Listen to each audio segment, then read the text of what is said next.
vais essayer d'oublier personne, même si c'est un exercice difficile, étant donné le parterre nombreux d'invités prestigieux et d'élus. Donc veuillez m'excuser si j'oublie ou si je devais oublier quelqu'un. Mesdames les députées, Catherine Racon-Bouzon et Cécile Muscotti. Madame la vice-présidente de la région, Caroline Sportiche-Posmentier. Je ne sais pas si Jean-Marc Perrin est là. En tous les cas, il devait être là, donc je le salue. Maurice Ray, qui est adjoint au maire et conseiller départemental. Corinne Versini, qui est la référente En Marche sur le département. Gérard Vitalis, Joël Cohen, Robin Préto. Monsieur le président du consistoire israélite de Marseille, Michel Cohen-Tenouji. Elie Benaroche, qui est souffrant, qui s'excuse, président du Fonds social. Yves Guenassia, je ne sais pas s'il est là, président du CRIF Grenoble. Bienvenue Yves, je suis très très heureux que tu sois là. Viviane Attard, qui est la secrétaire générale du CRIF Grenoble.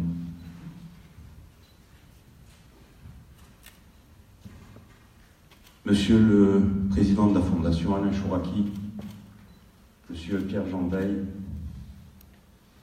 Monsieur François Elbron, vice-président de la Fondation pour la mémoire de la Shoah, chers amis,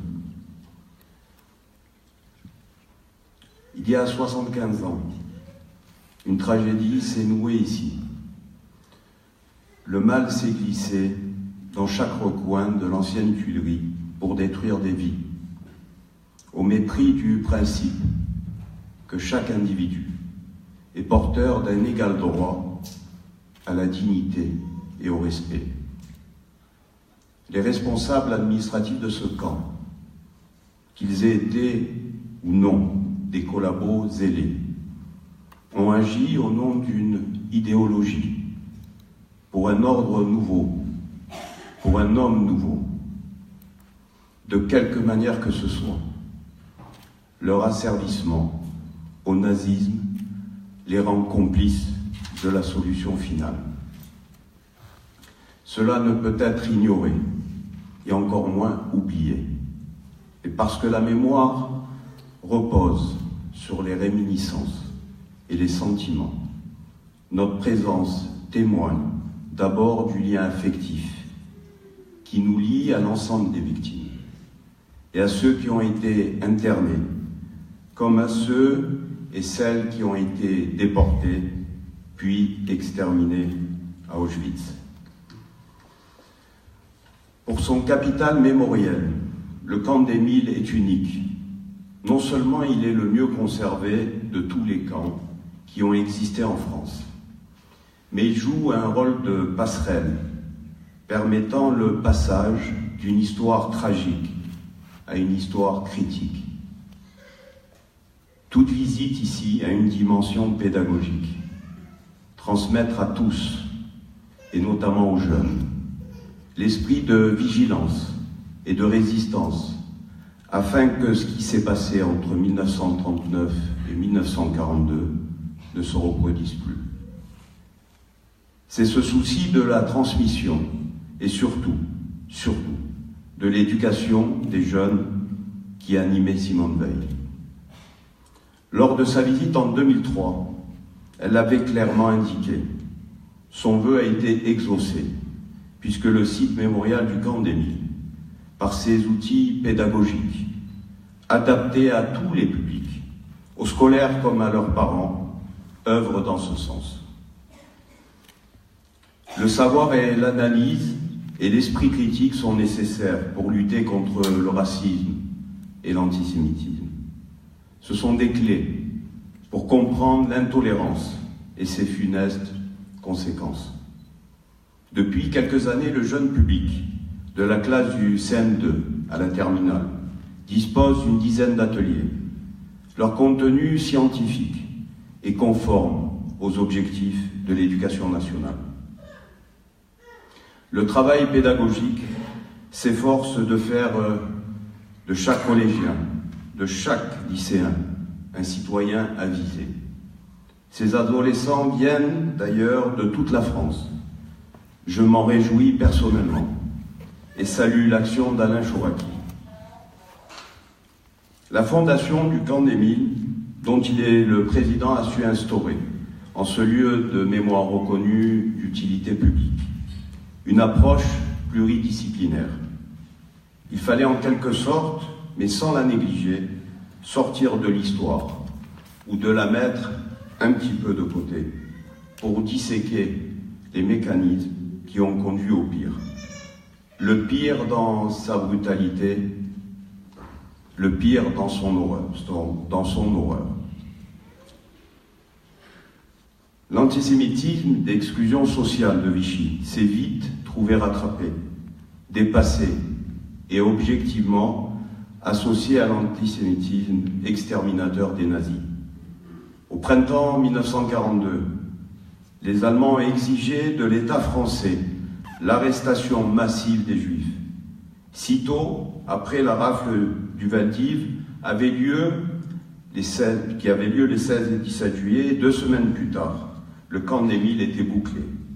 En effet, le 3 août 1942, plus de 2000 Juifs, parmi lesquels une centaine d'enfants, dont le plus jeune avait 1 an,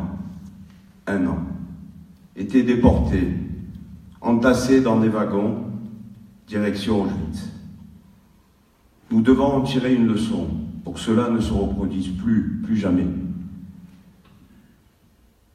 Simone Veil, lors de sa mémorable visite, l'avait dit. Le propos garde toute son acuité. La bataille contre le mal n'est jamais gagnée d'avance. Elle implique un engagement, une attention soutenue, de tous les instants, car pour certains, il existe un antisémitisme banal, ordinaire, comme ils pensent qu'il existe une relativité dans le mal. Eh bien non, le vivre ensemble auquel nous aspirons ne peut se faire dans l'oubli du mal radical. C'est aussi cela, la leçon d'une visite au camp des Milles. Je conclurai, si vous le permettez, en me référant encore à Simone Veil, avant qu'un solennel hommage lui soit rendu. En contemplant les peintures exposées, elle avait dit ces mots simples, vrais et empreints de réalisme et de sagesse. Pensons à la souffrance, mais aussi au courage de ceux qui les ont réalisées, avant de disparaître dans la nuit et le brouillard. Souvenons-nous d'eux, honorons leur dernière œuvre, qui sont pour nous un message. Et pour moi, cette phrase, ces propos qu'elle a tenus sont un message de tolérance, de liberté et de paix. Et pour en terminer, je voulais remercier publiquement tous ceux qui ont contribué à l'organisation de cette journée. La commission des associations du CRIF Marseille-Provence avec Marie-Hélène Londner, Véronique Egea, Cyril Bracha et d'autres. Donc je les remercie publiquement. Je remercie le camp des Milles de nous accueillir aujourd'hui et j'ose espérer que nos esprits, vos esprits seront marqués. Merci.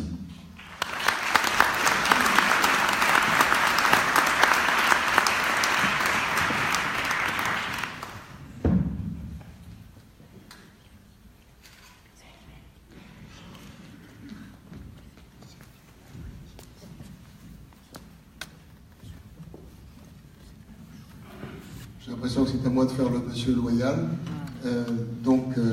Cher monsieur Veil, peut-être pouvez-vous très bien. Monsieur le Président, merci de me donner la parole. Je trouve ça plus convivial de rester à ma place et de prononcer assis les quelques mots que voici. Alors, je ne risquerai pas l'exercice périlleux engagé par le président du CRIF. Je me mets dans ses pas et je reprends toute la nomination des personnalités ici présentes. J'observe simplement que 2 députés S une vice-présidente de la région. Maman serait très très très heureuse de constater cette prépondérance féminine dans la représentation politique de votre région, et je vous en félicite. C'est une grande émotion pour moi d'être aujourd'hui parmi vous. Je vous vois mal parce que la lumière fait que souvent à la tribune on est toujours un petit peu ébloui, mais la salle est pleine, vous êtes nombreux. C'est une magnifique journée pour nous qui sommes venus de Paris. Nous sommes sortis du brouillard et nous sommes arrivés sous un ciel bleu et dans un lieu exemplaire. Un lieu auquel, vous l'avez dit, Monsieur le Président, ma mère était très, très attachée. Elle était venue en 2003.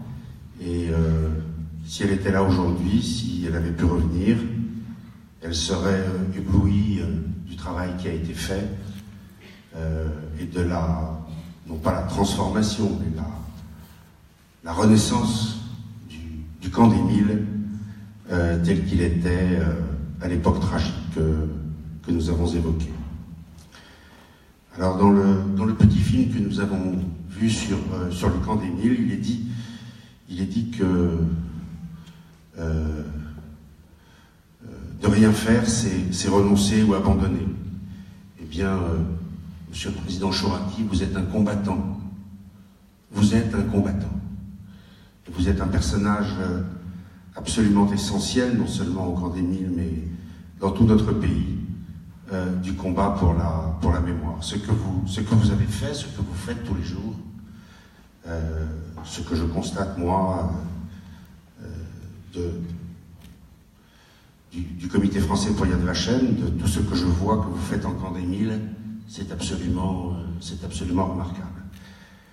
J'étais déjà venu, je vous l'ai dit, avant la transformation de ce camp, et ce qu'il est devenu est formidable. J'ai visité aujourd'hui, nous avons découvert aujourd'hui, François Heilbronn, vice-président du Mémorial, et moi, nous avons découvert cette allée des Justes que vous avez construit, et qui est un des symboles magnifiques que la France peut offrir au monde, de son combat de plus de 4000 personnes reconnues depuis 1953 par Yad Vashem comme justes parmi les nations, de gens qui, au péril de leur vie et de celle des leurs, ont, pendant toute cette période sombre, été une sorte de bras de secours, de sauvetage, de gilet pour les Juifs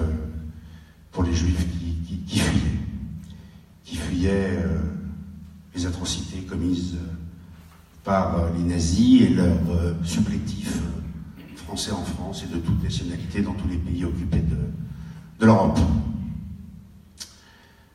Cette allée, quand on la suit, on voit combien elle est composée de gens de toute religion, de tout âge, puisqu'il y a des pères et des enfants, des hommes et leurs femmes, mais enfin des femmes et leurs maris aussi, bien sûr. On peut aussi le dire comme cela. De toute confession, de tout métier, qui ont, à un moment ou à un autre, aidé, secouru, soutenu, aidé à sauver. Et puis ont été reconnus à ce titre comme juste parmi les nations par Yad Vashem. On peut voir aussi, au bout de cette allée, malheureusement, ce wagon,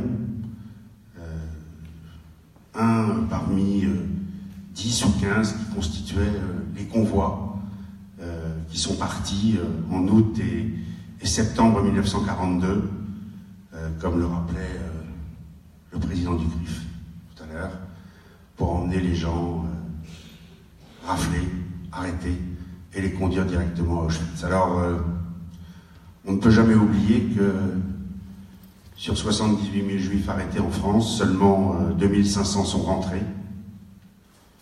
Mais il ne faut pas oublier non plus que que ces 70 000 juifs arrêtés en France, ils n'étaient qu'un quart de la population des juifs de France. C'est évidemment monstrueux, c'est évidemment considérable, mais il ne faut jamais oublier non plus, et c'est aussi le message d'espoir qu'il faut savoir porter, que, eh bien, c'est moins que 95% en Pologne, 98% en Hollande, et encore des pourcentages identiques dans de nombreux pays. Il n'y a qu'au Danemark que la population juive, beaucoup moins nombreuse, mais en proportion, a été plus protégée qu'en France. Alors, pour en revenir plus directement au Camp des Milles, ce qui est formidable, c'est la présence de tous ces jeunes, de tous ces enfants que vous montrez dans ce film, et qui viennent si nombreux. Nous regardions les chiffres de fréquentation du Camp des Milles avec François Heilbronn tout à l'heure. Plus de 200 000 personnes depuis 2012, 60 000 personnes par an, 70 000 personnes par an, 350 000. Donc 70 000 ou 80 000 personnes par an, dont plus de la moitié sont des enfants. C'est absolument formidable parce que, pardon pour les adultes qui sont présents, pardon nous tous à la tribune, mais nous ne sommes plus à éduquer, alors que tous ces enfants, eh bien, vous leur transmettez, comme le disent cette enseignante que nous entendons, ou ce jeune policier de la police municipale, j'imagine d'Aix-en-Provence que nous entendons, on leur transmet des messages de tolérance et aussi des messages de vigilance sur le monde dans lequel nous vivons. Nous vivons dans un monde aujourd'hui très protégé, mais il peut à tout moment basculer. On le voit bien, du reste, dans l'époque troublée dans laquelle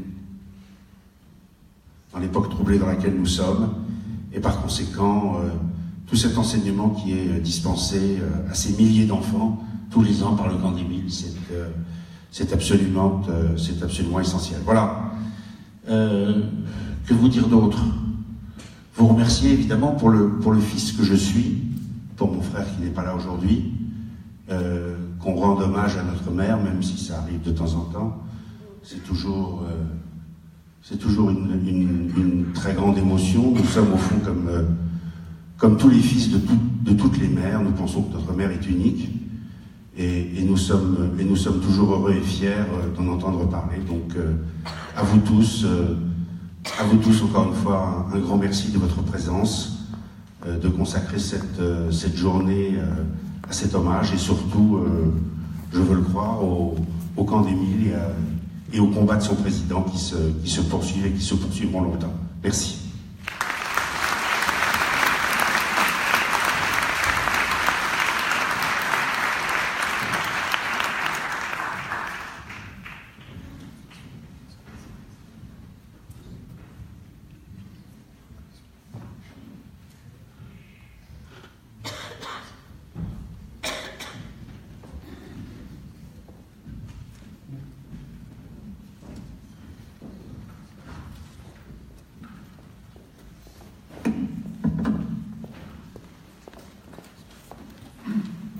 Je vais être un peu plus formel que mon ami Pierre-François Veil et m'exprimer à partir du micro. On m'avait dit que je peux parler à l'après les visites. Comme vous, voilà, on peut changer. Mesdames les élus, mesdames et messieurs les responsables du CRIF Marseille, cher Alain Chouraki, cher Pierre-François Veil, chers amis, revenir au Camp des Milles, revenir dans ce lieu si symbolique du martyre des Juifs en France, dans ce lieu qui fut si outrageusement appelé la zone libre, revenir ici 75 ans après le début des rafles du Vieux-Port, ces rafles que vous avez commémorées ce matin à Marseille, les 22, 23 et 24 janvier 1943, où hélas l'administration française, menée par René Bousquet, se couvrit une fois de plus de la marque du déshonneur. 12 000 policiers et gendarmes, sous les ordres du préfet régional Antoine Lemoine et du préfet délégué à l'administration préfectorale de Marseille, Pierre Barrault, conduisirent à l'arrestation et à la déportation de 782 juifs de Marseille. Et c'est donc 75 ans plus tard que nous nous retrouvons ici, au Camp des Milles, pour se rappeler ces moments tragiques de notre histoire nationale, ces moments de souffrance pour la France, pour Marseille et sa région, pour les Juifs de Provence. Revenir au camp d'Émile revêt aussi une autre signification plus personnelle. Je l'avais visité en 2011 avec Alain Chouraki avant que les travaux ne débutent. La briqueterie était encore en l'état, il n'y avait pas d'électricité, et dans cette semi-obscurité, dans cette poussière permanente, on pouvait imaginer le calvaire de ces milliers d'internés. Avant leur départ vers les camps de la mort, comme l'a rappelé Pierre-François et comme l'a rappelé le président du CRIF, à l'été 42.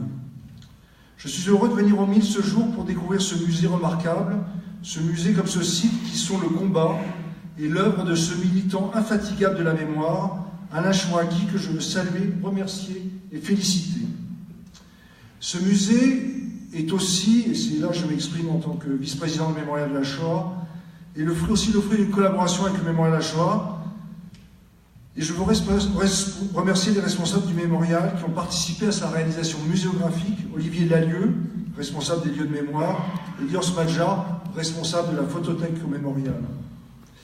Le Mémorial de la Shoah, en tant que coordinateur national du réseau des lieux de mémoire, se félicite de la coopération accrue des 11 institutions qui la composent, dont une des institutions essentielles qui est la fondation du Camp d'Émile.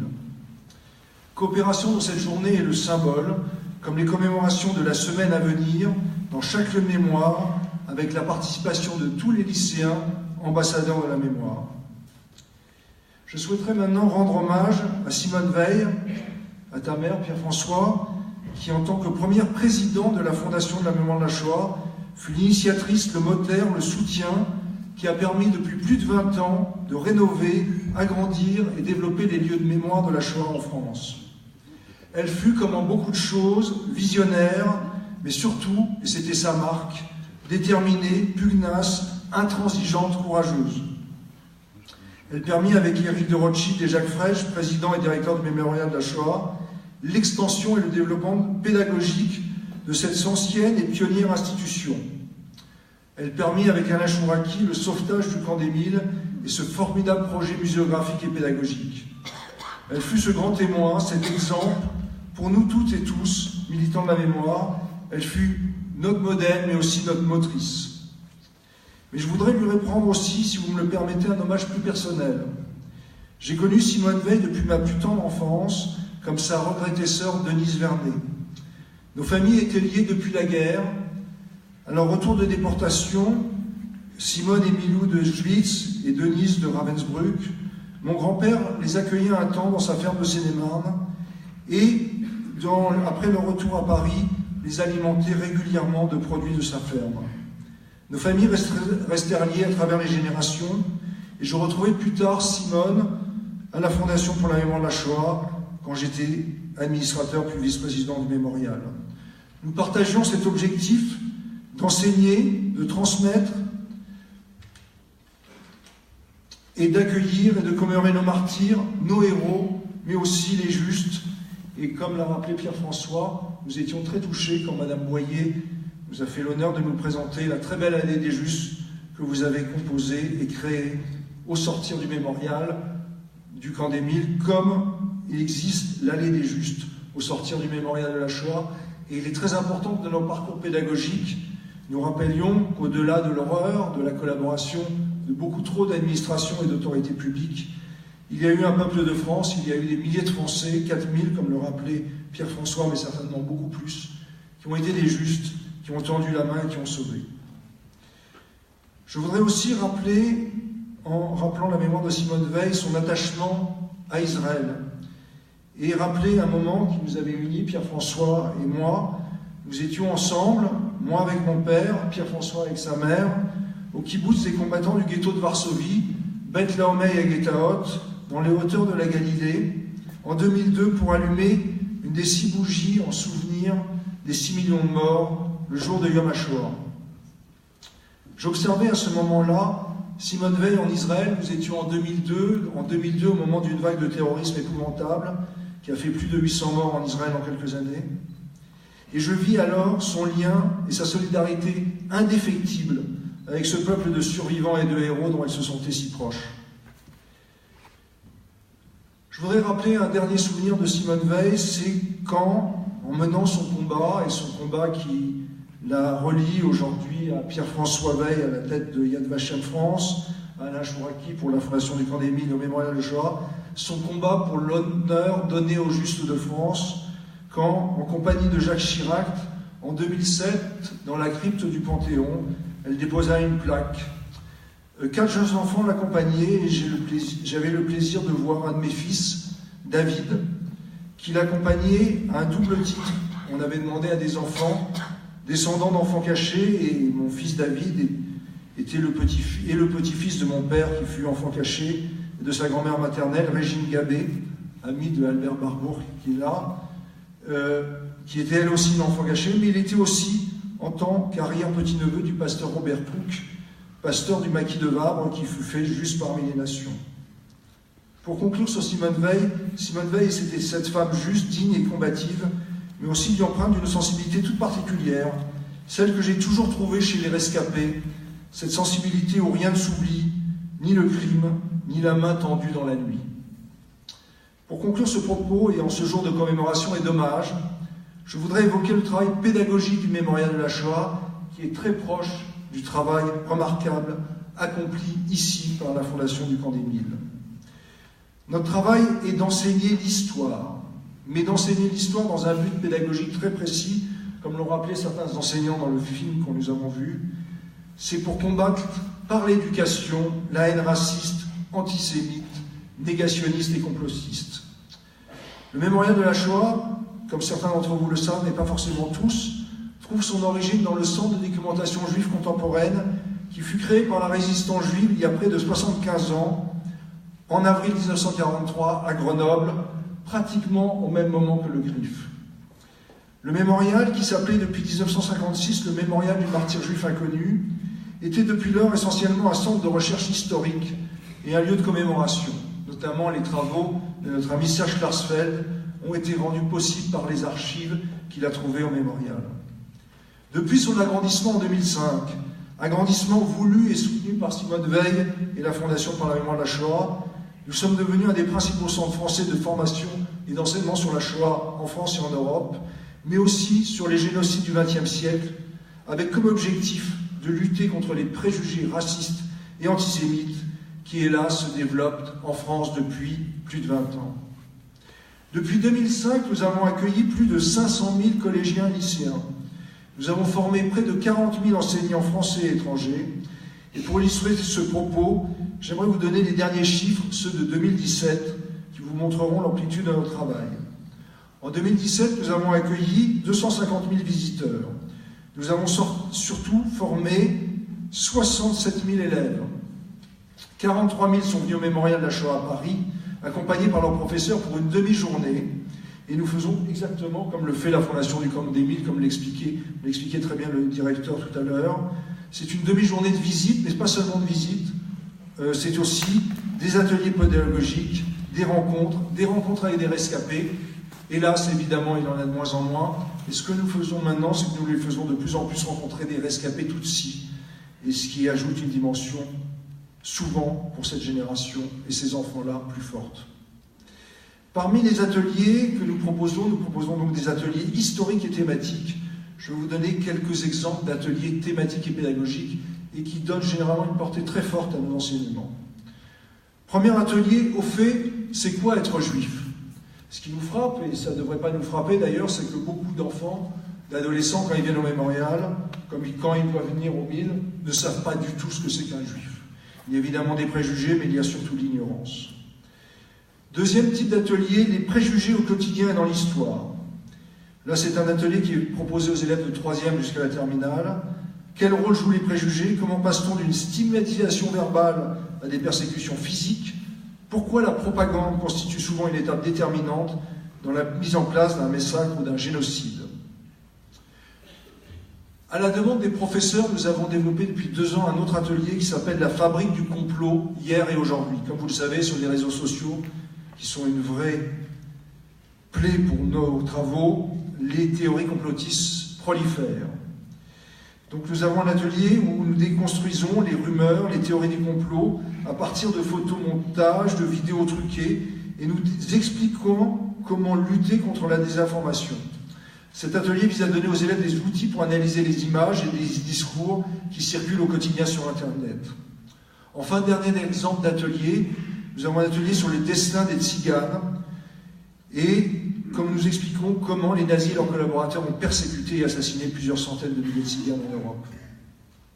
Nous avons par ailleurs reçu plus de 10 000 élèves au mémorial de Drancy, rattaché au mémorial de la Shoah, qui se trouve à 12 km, comme vous le savez, de Paris, et qui fut le principal centre d'internement et de déportation des Juifs à partir de la France, puisqu'on estime qu'à peu près 90% des Juifs déportés de France sont passés par Drancy, et notamment les Juifs déportés du camp des Milles sont passés avant de partir pour Auschwitz par Drancy.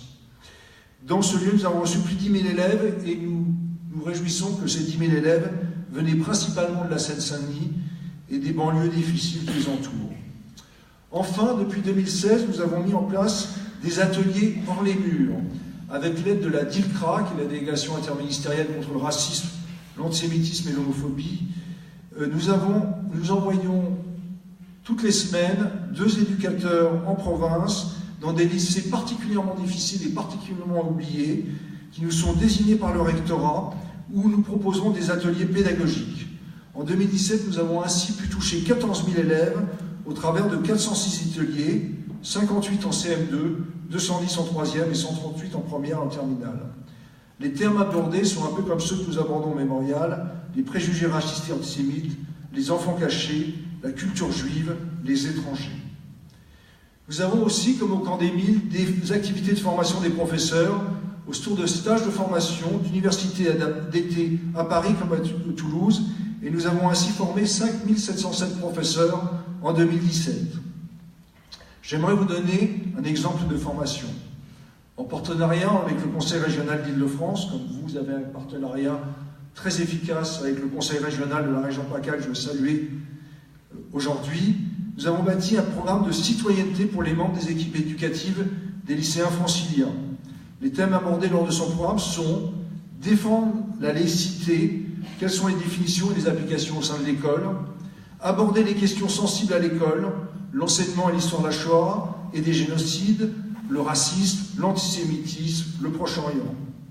Visiter l'exposition permanente du mémorial, analyser les ressorts du complotisme et déconstruire les discours complotistes au travers de cas pratiques.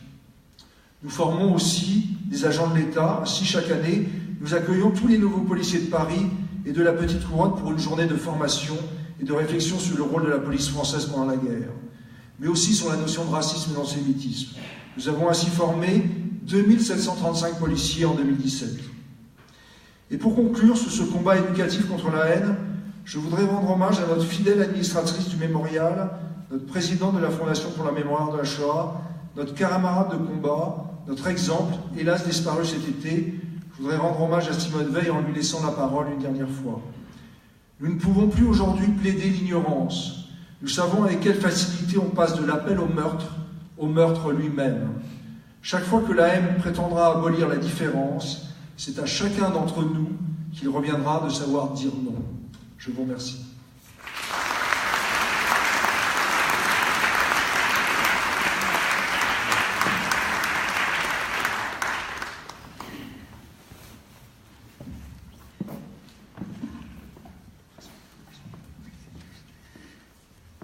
Monsieur, nous avons maintenant 2 témoignages, à commencer par celui de notre ami Alexander, qui présentera les associations au nom desquelles il parle. Pour présenter l'association, vous pourrez le faire si vous souhaitez. Bon, mesdames, messieurs, bonjour. Par le hasard du calendrier, nous sommes aujourd'hui le 21 janvier. Date anniversaire du drame qui frappa Marseille il y a 75 ans, le 21 janvier 1943. En effet, lorsque les Alliés débarquent en Afrique du Nord, les nazis envahissent la zone dite libre le 11 novembre 1942. Après leur arrivée à Marseille, le 12 novembre, les Allemands prennent le prétexte des attentats organisés par la résistance pour faire un exemple. Ils décident de détruire le quartier nord du Vieux-Port, quartier historique de Marseille, qui à leurs yeux est une zone de résistance, de crimes, de vices et de saleté. Ce sont les forces de l'ordre françaises qui devront assurer l'évacuation du quartier sous le contrôle des SS du colonel Grise. Avant de raser ce quartier, il faut évacuer la population et ce sera l'occasion d'un gigantesque contrôle d'identité. Et ce sera un Français, René Bousquet, qui en collaborateur zélé proposera d'étendre ses opérations au quartier de l'Opéra. Dès le 21 janvier, le Vieux-Port est bouclé et 20 000 personnes ont 2 heures pour préparer leurs bagages, ou en tout cas le peu de bagages qui sont autorisés à emporter. 2500 personnes sont raflées autour du quartier de l'Opéra avec une brutalité inouïe. Les gens sont emmenés dans la tenue dans laquelle ils se trouvaient au moment où les policiers ont franchi leur porte. Et ils partent sans bagages, sans vêtements, sans objet personnel. Parmi les 6000 personnes arrêtées, 782 juifs seront dirigés vers les camps d'extermination de Sobibor et Auschwitz. Le reste des raflés ira vers Oranienburg, Sachsenhausen, d'où bien peu reviendront. Alors, souvenons-nous de ces souffrances, de ces personnes déportées à cette occasion, mais aussi de toutes celles qui, en d'autres occasions, pour aller vers la mort, sont passées par ici. Au bout de la voie ferrée, les attendaient les wagons à bestiaux, pour les amener vers la mort inéluctable, s'ils arrivaient à rester vivants pendant le voyage.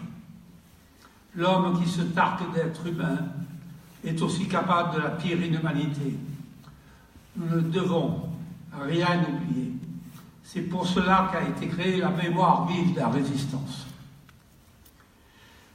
C'est dans des lieux identiques et des wagons semblables que Simone Veil, alors âgée de 16 ans, se retrouva.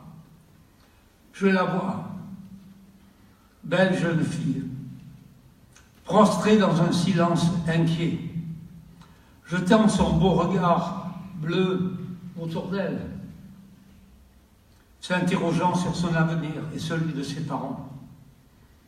Elle ne savait peut-être pas très précisément ce qui l'attendait, mais elle savait que la mort était au bout du voyage. Honte à la police de Vichy qui se livrait à de telles rafles. Et tout ça, pourquoi? Parce que cette jeune fille portait une étoile jaune. Mais la honte n'était pas de porter une étoile jaune. La honte, c'est que l'on ait pu, en France, lui imposer de la porter. Alors, dans ce pays occupé, collaborant avec l'envahisseur au-delà de toute espérance, il y eut, heureusement, des hommes et des femmes qui ne purent l'accepter. Certains, sachant ce que leurs actes représentaient comme risque pour eux, refusèrent cette honte. Simone put un temps profiter de la protection de son professeur de lettres, classique Madame de Villeroy, enseignante au lycée Masséna. Et nombreux sont les Français qui protégèrent des enfants ou des adultes qui n'avaient rien fait d'autre qu'être juifs. Ces hommes et ces femmes agirent dans l'ombre, par simple humanité, pour protéger un autre humain. On leur donnera le nom de juste parmi les nations.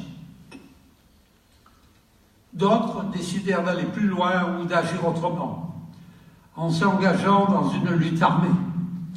Leur motivation en eux ressortait de la volonté de ne pas accepter ce qui se passait alors, quitte à en mourir. On les appellera résistants. Résistants car ils transgressaient les lois qui leur étaient imposées par le régime de Vichy et ses collaborateurs défaitistes. Ce n'était qu'une poignée d'hommes qui se sont engagés par amour de leur pays, par amour de la liberté, par rejet de l'occupant, sans chercher autre chose qu'à servir leur pays et qui n'acceptaient pas que la France, pays des droits de l'homme, livre à l'ennemi certains de ses fils. Ils se sont engagés au péril de leur vie, en pleine connaissance des risques qu'ils encouraient, convaincus que ce faisant, ils ne faisaient que leur devoir. Ils étaient souvent les fils de ceux qui, 20 ans auparavant, de 1914 à 1918, s'étaient sacrifiés pour défendre chaque mètre carré de terre de leur pays. Parfois très jeunes, sortant de l'adolescence, ils ont ramassé l'honneur de la France piétiné par l'envahisseur nazi et les collaborateurs défaitistes. Comme dit Camus, pour eux, mieux valait mourir debout que vivre à genoux. Un résistant sur deux a donné sa vie pour la France, pour que nous puissions vivre aujourd'hui dans un pays libre. Tous, justes ou résistants, ont fait honneur à leur famille, mais bien plus, par leur engagement, ils ont fait honneur à la France. Alors qu'est devenue notre jeune fille au regard clair, traversant ces épreuves, fort heureusement, elle est revenue. Elle est revenue plus forte, mais marquée à vie par ce qu'elle avait vécu. C'est avec ce souvenir gravé dans sa mémoire qu'elle put mener la carrière que l'on sait et avoir l'affection et le respect des Français. Ceux-ci n'ont jamais oublié ce qu'elle avait vécu. Elle qui, toute sa vie, a gardé gravé sur son bras le numéro 78651, comme pour lui rappeler ce qu'elle ne pouvait oublier. Nombreux, en revanche, ne sont jamais revenus. Et parmi eux, combien de grands savants, d'artistes, de grands écrivains ou de grands médecins perdus dans ce chemin sans retour. Alors, regardant ces lieux dans lesquels vous êtes, les drames vécus par ceux qui les ont traversés, les actions des justes qui ont cherché à les sauver, les actions des résistants qui ont lutté pour la libération du pays et les morts qu'ils ont eus, parfois fusillés, en criant « Vive la France !» N'oublions pas. Ne les oublions pas. N'oublions jamais.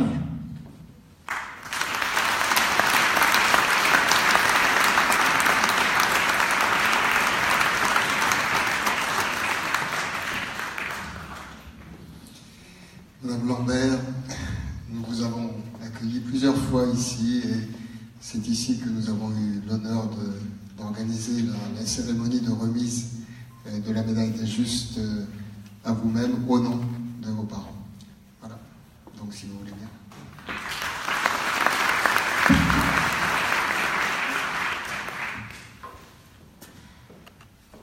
Voilà, je suis donc descendante de Justes et mes grands-parents, Fernand et Émilie Devès, vivaient à Bolène dans le Nord-Vaucluse. Mon grand-père était un homme travailleur, patient, foncièrement bon. Ma grand-mère, très ouverte d'esprit, était une catholique pratiquante qui aimait son prochain comme elle-même. Elle était toujours disponible pour aider, soigner, soutenir les personnes dans le besoin. Aussi, quand en 1940, Léo Rattenbach, soldat polonais habitant Bolène, leur a demandé s'ils pouvaient héberger, accueillir la famille Sapir ainsi qu'Edith et Rose Margolis, tous juifs polonais, ils leur ont tendu la main, tout simplement, pour eux. C'était naturel. Quand j'ai reçu le mail, un petit souci. Voilà. Quand j'ai reçu le mail d'Edith, le 22 mars 2014, m'annonçant qu'elles avaient adressé à Yad Vashem de Jérusalem une demande pour que mes grands-parents soient élevés au titre de Juste parmi les nations, j'ai vraiment été bouleversée. D'ailleurs, j'ai encore du mal. Tous ces événements datent de plus de 70 ans.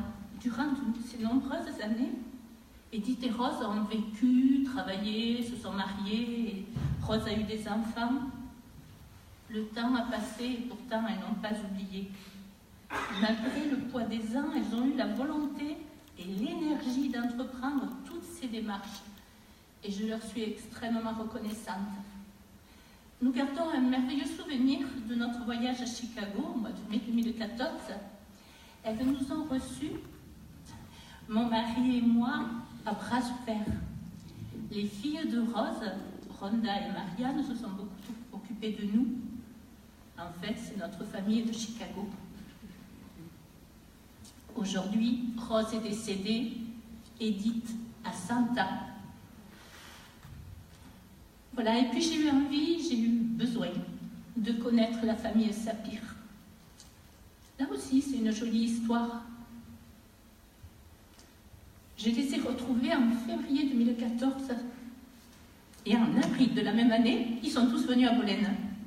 C'était la première fois que nous nous rencontrions et pourtant nous avions tant à partager que nous avions l'impression de nous connaître depuis toujours. En 2017, nous étions invités à la bar mitzvah d'Oren, le fils de David et Nathalie Sapir. Des moments forts, des moments de partage, des moments d'union. Grâce à mes grands-parents, nous avons rencontré des personnes humaines, chaleureuses, et de belles amitiés sont nées. À cause de leur attitude, de leur prise de risque pendant cette période si trouble, nous nous devons de respecter et de transmettre leurs valeurs. Pour mes grands-parents, qu'importait la religion, les origines, les couleurs de peau, ils avaient en face d'eux un être humain. Et seul cela avait de l'importance. C'est le message que je voudrais faire passer en cette période si trouble, où il y a tant de haine et de rejet pour l'autre, parce qu'il est différent. N'oubliez jamais, jamais, que chez tous les hommes, les larmes sont identiques. Je pense que mes grands-parents seraient très heureux que leur histoire aboutisse à cette fraternité, cette amitié, ce partage et surtout cette transmission aux jeunes générations. Je vous remercie.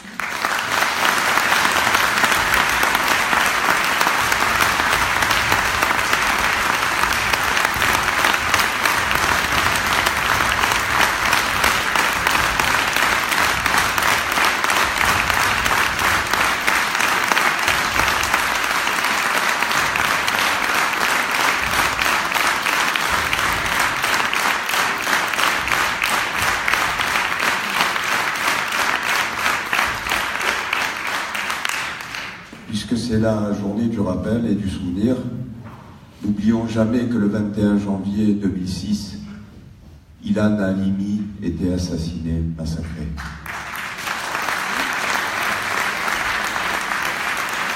Je voudrais maintenant appeler la vice-présidente du CRIF, Marie-Hélène Lambner, qui va remettre la médaille du CRIF à titre posthume pour Madame Simone Veil, et c'est son fils qui la recevra en lieu et place.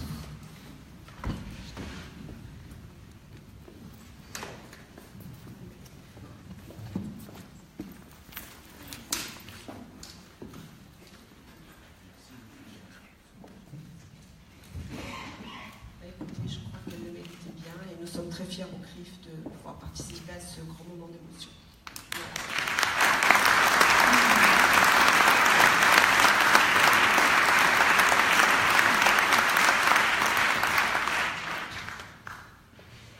Merci beaucoup. Je ne sais pas très bien comment vous remercier. Je suis très ému de recevoir en son nom cette manifestation d'hommage et de gratitude. Merci encore.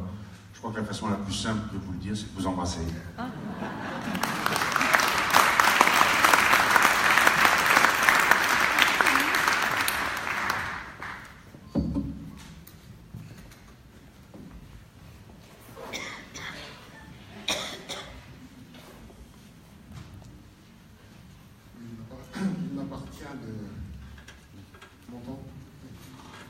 Il m'appartient donc de conclure cette première séquence avant la visite des lieux que j'espère vous serez nombreux à faire, en tout cas pour ceux qui ne l'ont pas encore faite.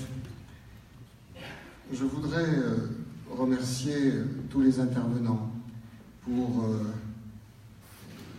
la force de leurs propos, chacun à sa manière, pour l'émotion aussi qu'ils ont su faire partager et dont on sentait bien qu'elle venait du cœur. Il n'y a rien de plus fort que cela. Merci à eux, merci tout particulièrement à Pierre-François Veil d'être auprès de nous en cette journée qui prend une dimension du coup plus affective, je dirais, plus sensible. Merci d'être là. Beaucoup d'hommages sont rendus fort légitimement à votre maman, mais vous avez choisi d'être ici, nous vous en remercions. Merci aussi des propos que les uns et les autres avaient énoncé sur le camp d'Émile, sur le combat que nous y menons. Je tiens explicitement à partager les appréciations qui ont été faites avec d'abord les premiers combattants du camp d'Émile qui étaient auprès de nous, devant nous. Beaucoup ne sont plus là, beaucoup sont en train de partir ou de se retirer. Partager aussi avec les équipes qui avant même l'ouverture et depuis l'ouverture donnent toute leur énergie et tout leur cœur pour que le message soit non seulement maintenu, mais développé, amplifié, approfondi, adapté le plus précisément possible aux enjeux du monde contemporain. Et Dieu sait qu'il y en a. Merci à vous tous d'être ici, nombreux. L'auditorium est plein. Vous savez que le nombre d'inscrits était limité. Merci donc d'être là. Et puis, merci au CRIF d'avoir choisi ce lieu. Je le dis à la fois au nom de ceux qui ont effectivement voulu ce lieu, mais encore plus au nom de ceux qui sont partis d'ici, bien sûr, et qui sont parfois, il faut le reconnaître, oubliés, même pas très loin d'ici. Les distances psychologiques historiques entre Aix et Marseille ne permettent pas toujours de s'approprier de chaque côté les douleurs pourtant communes qui ont rapproché les hommes, d'autant plus qu'en l'occurrence ici, vous le savez, une grande partie de ceux qui sont partis venaient de Marseille. Alors, je voudrais consacrer mon propos conclusif à Simone Veil. Je voudrais commencer par un souvenir très sensible pour moi, très fort, qui fut un élément de renforcement de nos volontés, comme d'ailleurs les mots qu'a prononcés son fils il y a quelques instants. Simone Veil est donc venue en 2003, elle ne connaissait pas le lieu, elle est arrivée à sa manière, très courtoise, mais bien sûr réservée. Et puis nous avons visité les lieux qui n'étaient pas encore bien sûr aménagés. L'ouverture a eu lieu en 2012, vous le savez. Nous avons visité pendant plus d'1 heure et elle n'a pas dit un mot. Vous imaginez pour moi ce que je pouvais ressentir d'attente, d'inquiétude, comment cette grande dame qui avait vécu ces choses pouvait-elle ressentir ce lieu, pouvait-elle ressentir le projet ambitieux que nous souhaitions y faire. Elle n'a rien dit pendant 1 heure et demie. Et puis, avant même la fin de la visite, elle m'a serré contre elle d'une accolade forte. Nous la connaissions tous avec sa force physique et une accolade forte et silencieuse. J'avais compris. Je ne vous dirai pas les quelques mots qu'elle m'a dit, cela nous appartient, mais j'avais compris qu'elle partageait et l'émotion du lieu et la nécessité de le préserver et la nécessité d'en faire un lieu de mémoire. Et depuis ce moment, elle n'a cessé, à la tête de la Fondation pour la mémoire de la Shoah, de nous soutenir. Et Dieu sait que ce soutien était essentiel face à des autorités qui, presque jusqu'au bout, n'étaient pas du tout convaincus qu'il fallait maintenir ce lieu, qu'il fallait remuer cette histoire. Vous savez que Jacques Chirac a magnifiquement, en 2005, il a reconnu la responsabilité française au Veldiv, mais ici, c'est un Veldiv du Sud sans occupation allemande. Le Veldiv, c'était sous occupation allemande. Il a fallu 15 ans de plus, 17 ans de plus. Non, je compte mal, je ne sais plus. Bon, 12 ans, exactement. Bon. Donc, oui, les choses D'ailleurs, c'était pas 2005, c'était 1995. Vous allez penser que j'ai vieilli, mais c'est vrai, j'ai vieilli.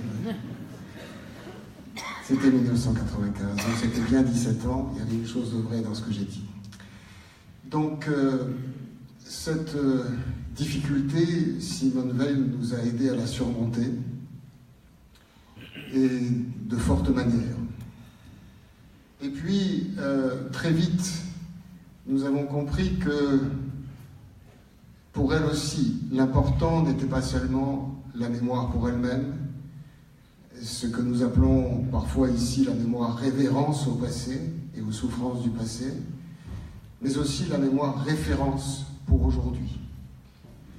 Et cette mémoire référence pour aujourd'hui, eh bien, elle avait compris aussi, après de longs échanges, où sa rigueur, c'est un terrain sur lequel elle ne faisait évidemment aucune ombre de concession, et elle ne laissait aucun élément dans l'ombre, si tant est qu'il y ait des terrains où elle fit autrement. Et donc, c'est après des échanges parfois difficiles que nous avons obtenu son soutien, non seulement, encore une fois, pour le maintien du lieu et sa dimension pédagogique, mais pour construire une dimension pédagogique nouvelle, que nous appelons ici le volet réflexif, l'approche d'éducation citoyenne, etc., qui d'ailleurs est présenté dans l'ouvrage Pour résister à l'engrenage des extrémismes, du racisme et de l'antisémitisme, dont le prologue reprend ses propos avec l'autorisation, bien sûr, de ses fils. Eh bien, cette approche qui consistait à dire la Shoah, l'avenir de la Shoah, si j'ose dire, l'avenir de la force de la Shoah, réside dans sa portée universelle. Et sa portée universelle, il ne suffit pas de l'affirmer, il faut la démontrer. La démontrer, c'est montrer que les mécanismes individuels, collectifs et institutionnels, les mécanismes psychologiques, sociologiques, politiques, idéologiques qui ont été à l'œuvre à ce moment-là sont des mécanismes humains fondamentaux et intemporels. Et que du coup, ce sont des mécanismes récurrents qui peuvent se reproduire et qui d'ailleurs se reproduisent aujourd'hui.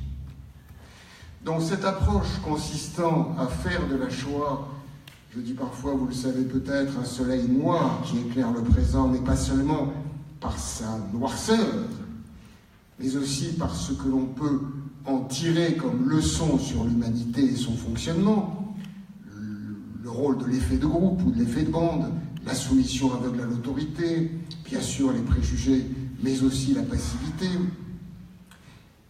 et tant d'autres mécanismes que vous découvrirez tout à l'heure. Tous ces mécanismes-là, il fallait les faire ressortir de ce que la Shoah nous avait proposé, présenté comme miroir tendu à l'humanité sur sa manière de fonctionner. Et là encore, la meilleure manière, une fois décortiquer ces mécanismes, c'était de regarder les autres génocides. L'approche plurigénocidaire, ce n'est pas simplement pour faire ouvert, pour sembler sensible à toutes les douleurs, pas seulement. C'est aussi pour s'assurer dans ces autres génocides que ce sont bien les mêmes mécanismes humains, que ce que la Shoah nous dit n'était pas spécifique à la Shoah. Je parle des leçons, je ne parle pas de ce qui s'est passé, qui est un paroxysme d'horreur, et d'horreur moderne, ce que ne sont pas les autres génocides, avec tous les moyens de la science et des progrès. Non, les mécanismes fondamentaux qui font que l'homme fonctionne ou dysfonctionne horriblement, eh bien, pour s'assurer qu'il n'était pas limité à une histoire et à un moment particulier, il fallait s'assurer que c'était les mêmes mécanismes au moment du génocide des Tutsis ou du génocide des Arméniens, aussi du crime génocidaire contre les Tziganes. C'est tout ce travail scientifique et pédagogique que Simone Veil a soutenu dans son côté novateur. Il n'y a à ce jour pas d'autre lieu de mémoire dans le monde qui présente ce décortiquage. Et je dois vous dire que nous étions tellement peu sûrs de nous, vous le verrez tout à l'heure, que la muséographie à cet endroit, c'est du papier, contrairement au reste. On était sûr qu'on allait devoir recouvrir ce papier par une autre muséographie. Ça ne marchait pas, que c'était sensible, compliqué. Bon, il est toujours là. Le sol aussi était prévu pour être changé. En définitive, on s'est aperçu que cela apportait effectivement des éclairages, et cela, pour nous, c'est quelque chose d'essentiel. Aujourd'hui, on a évoqué des chiffres, nous avons plus de 60 000 jeunes, dont une très grande partie viennent des quartiers difficiles de la région, ou d'ailleurs de Lille, de Lyon, de la région parisienne. Nous avons des forces de l'ordre, des journalistes, des policiers municipaux, y compris de certaines mairies extrémistes, qui, par différents canaux, sont conduites, voire contraintes à faire que leurs policiers municipaux viennent se former tout de même ici. Bref, je n'énumère pas tout, mais il est important pour être fidèle au message et à la combativité de Simone Veil, il est important de se doter d'outils.